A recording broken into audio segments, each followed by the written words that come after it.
Tem bastante vídeo aqui, vamos passar agora. Veja só, para mim isso aqui foi uma... Veja o que está acontecendo ali com a igreja aqui. Um pai de santo, um padre comando, um pai de santo acho que foi com o Anderson Reis, ele vai explicar para vocês, acho que foi lá no Manaus, no Amazonas lá. Pode colocar o vídeo ali. Verdadeiro absurdo. Um pai de santo comunga na missa de São Sebastião. Dá uma olhada no vídeo aqui que eu quero comentar com vocês. Desde São Sebastião, há 20 anos, tem esse exercício de encontrar-se com as situações mais delicadas dentro de uma relação de fé. O povo de matriz africana, que trabalha dentro dessa dimensão da fé, que tem São Sebastião como também um dos seus padroeiros, nós estamos, então, fortalecendo esse vínculo que nos une, superando a intolerância religiosa. Chegamos a 20 anos e aqui comparecemos para prestar homenagem ao nosso querido São Sebastião, que sincretiza com Chapanã, que sincretiza com Oxóssi. Ou seja, é alguém especial para nós do Axé. Somos filhos do mesmo Pai. São Sebastião querido, mora em nosso coração. Força, fé e amor, e a esperança em Cristo Redentor, e não bastou. Gente, você viu que coisa absurda, né? Antes de mais nada, se você ainda não conhece esse canal, eu me chamo Anderson Reis, eu sou casado, tenho 4 filhos maravilhosos e venho com muito amor evangelizando há mais de 20 anos. E eu te convido a fazer parte desse canal, porque verdadeiramente a minha intenção aqui é glorificar a Deus e te instruir com aquilo que Deus me concede de graça, que é a sua palavra e a palavra da igreja. Mas vamos lá, algumas vezes vocês podem ficar perplexos e ficarem se perguntando, mas o que está acontecendo? Isso é um ato contra a fé? Isso vai contra os documentos da igreja? Isso é um ato de sacrilégio? O que está acontecendo, Anderson? Me dá um pouco de luz para que eu possa fazer algo. Então a gente vai começar a trabalhando com esse tipo de luz que eu vou dar para vocês. É uma luz que a própria Virgem Maria veio nos dar. Há muito tempo atrás, Nossa Senhora teve uma aparição chamada Aparição do Bom Sucesso, que foi no ano de 1594, ela disse à Madre Mariana de Jesus Torres, que é uma grande mística, coisas que aconteceriam bastante tempo depois, e Nossa Senhora estava falando do sofrido tempo em que vivemos, tá? Essas profecias estão nesse livro, que eu acho que a maioria dos meus seguidores o tem, porque é o Manual do Fim dos Tempos, que eu tenho dito aqui. O nome do livro é Os Segredos, Castigos e o Triunfo dos Corações de Jesus e Maria, o que nos convida a fazer, o que Deus nos chama a fazer. E aqui nessa página 43, vai dizer assim, Nossa Senhora falando para a Madre Mariana de Jesus Torres: o santo sacramento das Sagradas Ordens será ridicularizado, oprimido e desprezado. O demônio tentará perseguir os ministros do Senhor de todas as maneiras possíveis, e ele agirá com uma astúcia cruel e sutil para desviá-los do espírito de sua vocação, corrompendo muito deles. Esses sacerdotes corruptos que escandalizarão o povo cristão, incitarão ódio dos maus cristãos e inimigos da Igreja Católica Apostólica Romana, recaindo sobre todos os religiosos. E Nossa Senhora conclui: este triunfo aparente de Satanás trará enorme sofrimento aos bons pastores da Igreja. A primeira coisa que Nossa Senhora quer deixar claro aqui é que nesses tempos onde nós vivemos hoje, que muitos teólogos, sacerdotes, bispos e até pregadores insistem a negar a existência do demônio, aquilo que São Paulo disse está muito concreto. Porque a nossa luta não é contra homens de carne e sangue, mas contra principados e potestades, contra as forças espirituais do mal espalhadas pelos ares. Só que eu acredito, até vendo algumas profecias, principalmente aquela profecia do Papa Leão XIII do demônio sendo solto, que a atividade diabólica ela se encontra cada vez mais forte do que nunca, né? Santo Agostinho ele chega a dizer que ele tinha dó, isso daí eu estou falando Santo Agostinho, dos cristãos do porvir. Ele vai dizer que se nós que combatemos o demônio preso a duras penas, o que não sofrerão eles? Só que tem várias outras profecias relacionadas a isso. Tem a do Papa Leão XIII. Eu deixei aqui um vídeo que eu acho que seria muito interessante para vocês verem, daquele padre, desculpa, eu esqueci o nome dele, mas que ele recebeu um raio de revelação e Nossa Senhora mostrando, era 1858, eu acho, do mundo cheio de demônios. Tem a questão da aparição de La Salette falando a mesma coisa. Ou seja, esses demônios, eles querem acabar de fato, finalmente levando as almas para o inferno. É isso que eles querem, levar as almas para o inferno. Agora, o que prejudica o avanço do inferno? O que detém o avanço do inferno? A Santa Igreja. O que sustenta a Igreja? O Papa João Paulo II dizia na encíclica Eclésia da Eucaristia, ele abre assim, ó, a Igreja vive da Eucaristia. Mas e quem que consagra a Eucaristia? Quem que pode tornar Jesus vivo no altar? Os sacerdotes. E com uma boa estratégia, Satanás se desencadeou com força total vindo sobre a vida dos sacerdotes. E aí Nossa Senhora vai falar o quê? Corrompendo os padres. Por exemplo, quando você vê um ato desse, de um sacerdote, aí você vê, por exemplo, um São Francisco Xavier, que numa missão, ele foi tomado de um tal zelo pelo sacrifício da Santa Missa, que na hora da distribuição da comunhão, ele sentiu de maneira tão viva a presença de Jesus, o amor de Jesus, que ele mesmo se ajoelhava para ofertar o corpo de Cristo aos fiéis que estavam comungando. Né? Agora você vê o que aconteceu aí agora. Né? Um pai de santo, um monte de pessoas que fazem parte do candomblé, da macumba, que são pessoas que negam as verdades da fé católica.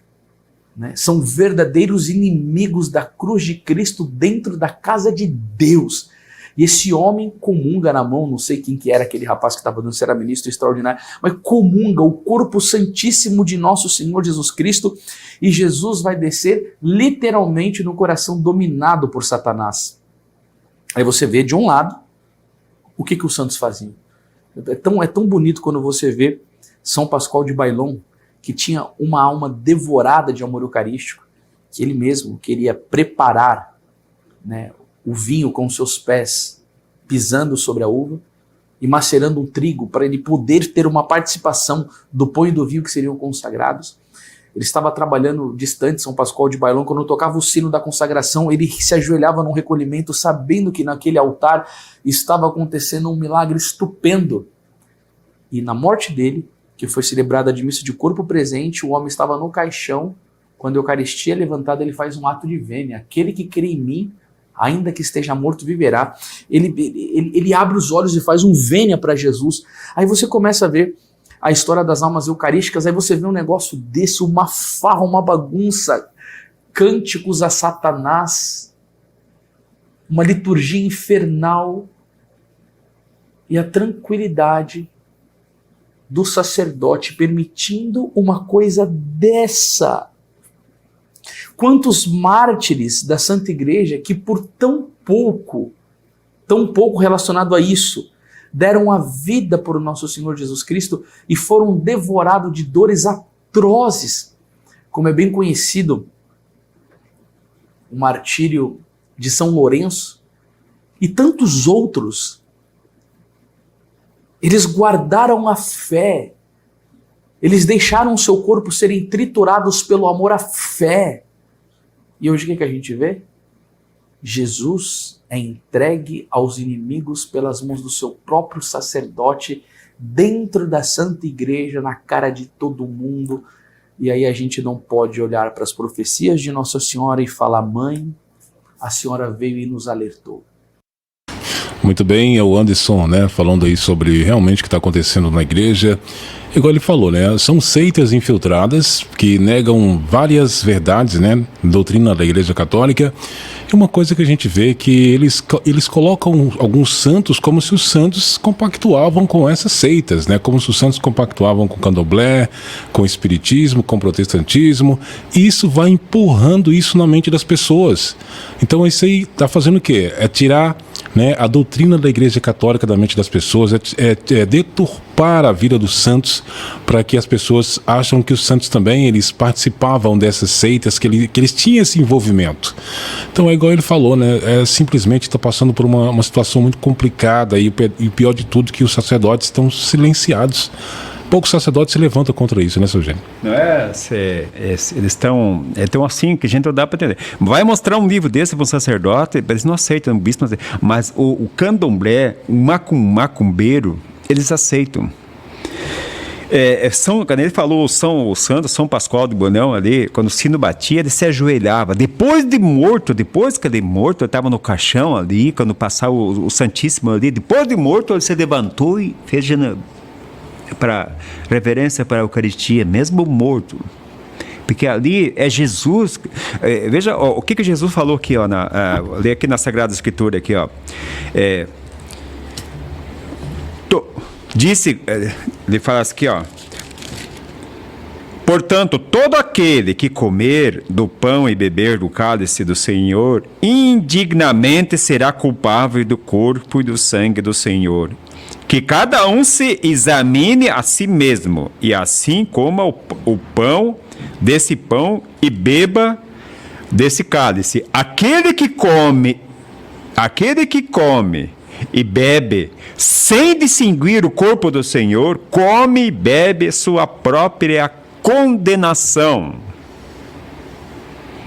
Hoje, a gente viu agora nessa pandemia os padres dando a Santa Hóstia com pinça.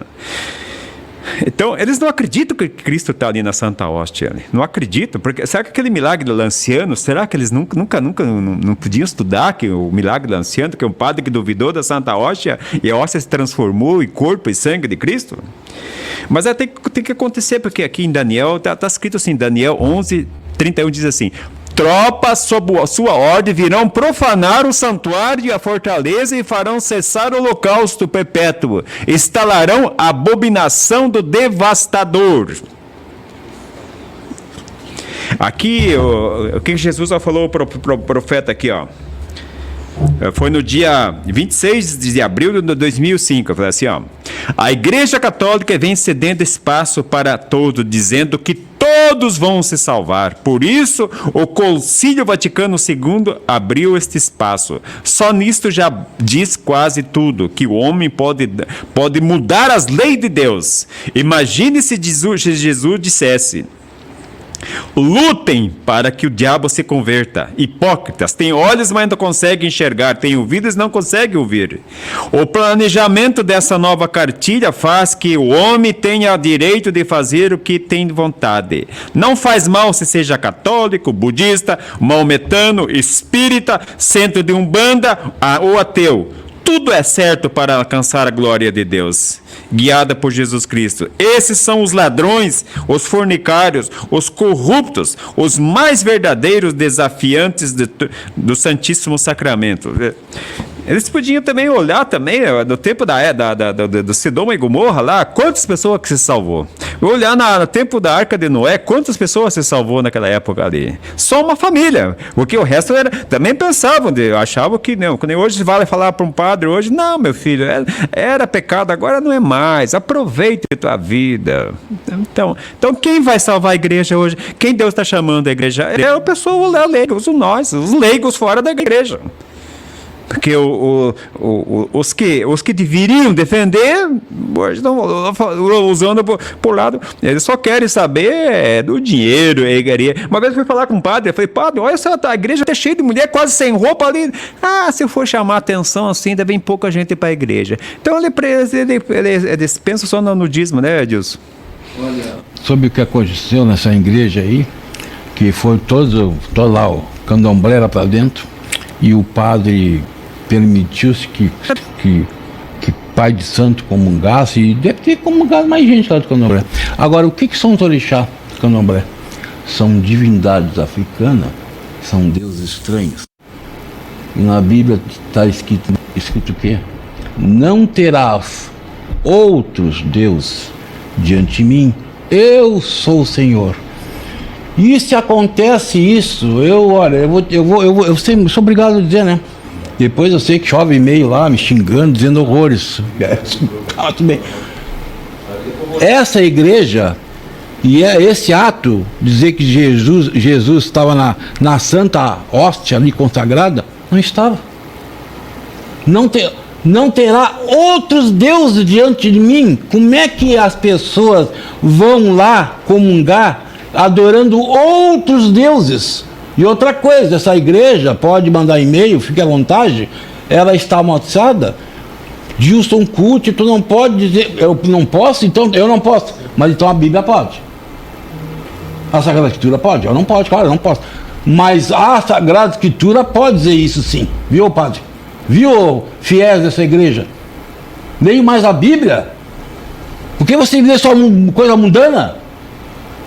O que é? Coisa mundana, lê a Sagrada Escritura, a vida dos santos, os mártires. Por que você vai fazer livrinho mundano? Olha o que diz aqui, Deuteronômio 11, 26, 28. Vede, proponho-vos hoje bênção ou maldição. Bênção se obedecer aos mandamentos do Senhor vosso Deus, que hoje vos prescrevo. Maldição, se não obedeceres ao mandamento do Senhor vosso Deus e vos apartardes do caminho que hoje vos mostro, para seguirdes deuses estranhos que não conheceis. Bênção, seguir a Deus. Deus, último. Deus é um Deus, não são 500 deuses espalhados. Os orixá são divindades africanas, deuses que eles adoram. Ó, se eles querem ficar no culto deles, na religião afro, não tem problema. Mas é o seguinte, nós somos católicos, apostólicos, conservadores, nós seguimos a Sagrada Escritura e nós temos o único Deus, que é Pai, Filho e Espírito Santo. Se vocês têm a religião que tem vários deuses, não tem problema, é uma escolha de vocês. Eu não tenho, nem eu tenho nada com isso. Agora, eu tenho em defender a palavra de Deus. Entendeu? Nós temos nesse estúdio aqui, nós temos certeza nessa obra aqui da palavra de Deus, eu tenho certeza que nós defendemos a Sagrada Escritura e as tradições da Igreja Católica, a verdadeira Igreja Católica do Papa João Paulo II e agora do Pedro II.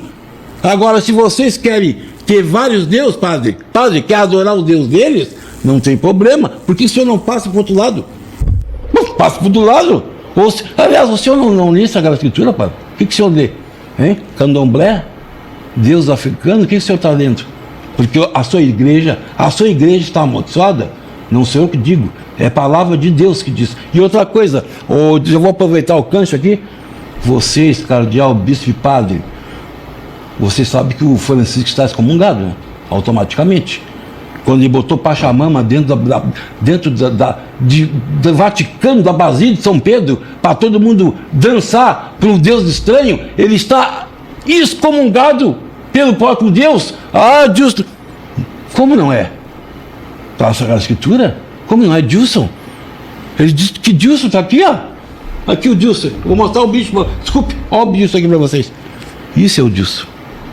Não sou eu. Eu sirvo a um único Deus. Eu não sirvo a deuses estranhos. Então, isso é o Deus. Deus é um. Não são 500, 1000, 2000. É isso. Às vezes eu fico pensando como é que